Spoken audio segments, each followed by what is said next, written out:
This morning with the unraveling political and security situation in Iraq, and right now Secretary of State John Kerry is there for a second day in a row urging Kurdish leaders to be part of the solution there. Iraq Prime Minister Nuria al-Maliki has agreed to form a new inclusive government by July 1st, but Kerry, in Iraq for the second time in 2 days to meet with Kurdish leaders, is pressing for a unified Iraq.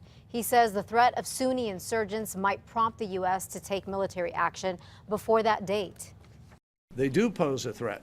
They cannot be given safe haven anywhere, because given safe haven, they will continue to plot against governments locally, regionally, and abroad. U.S. Special Forces are already in Baghdad to begin an on-the-ground assessment of the fighting in Iraq. It's the first step toward determining whether U.S. airstrikes would make a difference. At least 2 more teams are expected to fly in this week.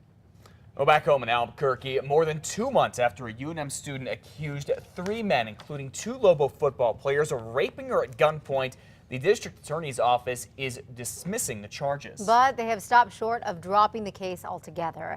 As of now, the DA's office says they don't have what they need to indict Lobo cornerback Saquon Edwards, running back Crusoe Gongbe, and CNM student Ryan Ruff on rape charges, but says that could change pending further investigation.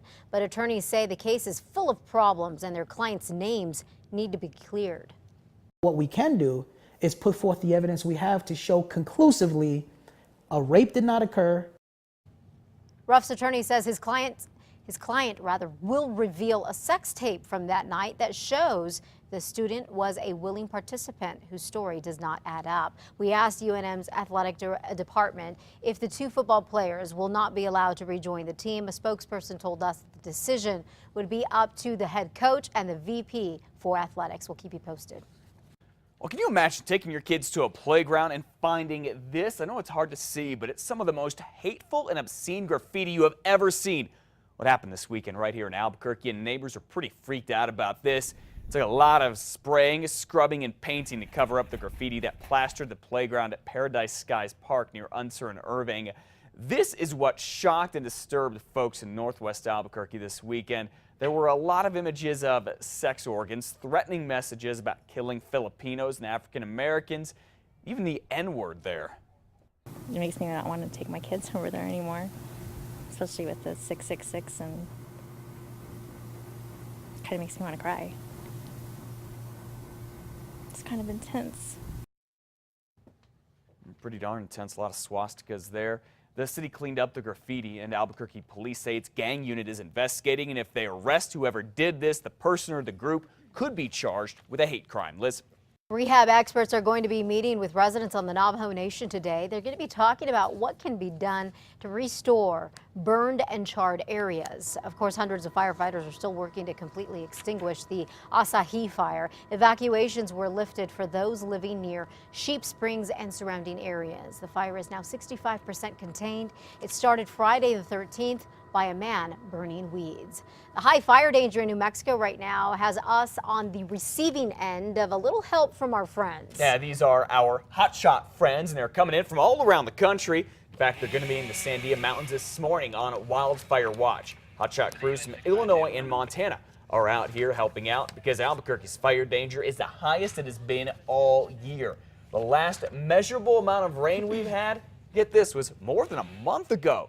Crews are clearing a path for controlled burns, and they're ready to pounce on any flames. In return, New Mexico will send hotshot crews to those states when their fire season starts up a little bit later this summer.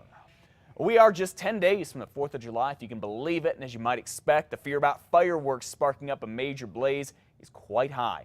Check out this flyer coming out of the city of Farmington, promising violators a fine up to $500 and the chance to spend 90 days behind bars or both. Now, here's what's illegal in that region, and a likely good rule of thumb for elsewhere in the state. Aerial spinners and helicopters, missile-type rockets, Roman candles, shells, and stick-type rockets are all illegal. Different counties and different cities have different restrictions, so make sure you know what is legal and what is not in your area. A good rule of thumb, a lot of times they say, is shoot them where you buy them, and please be careful for that fire danger.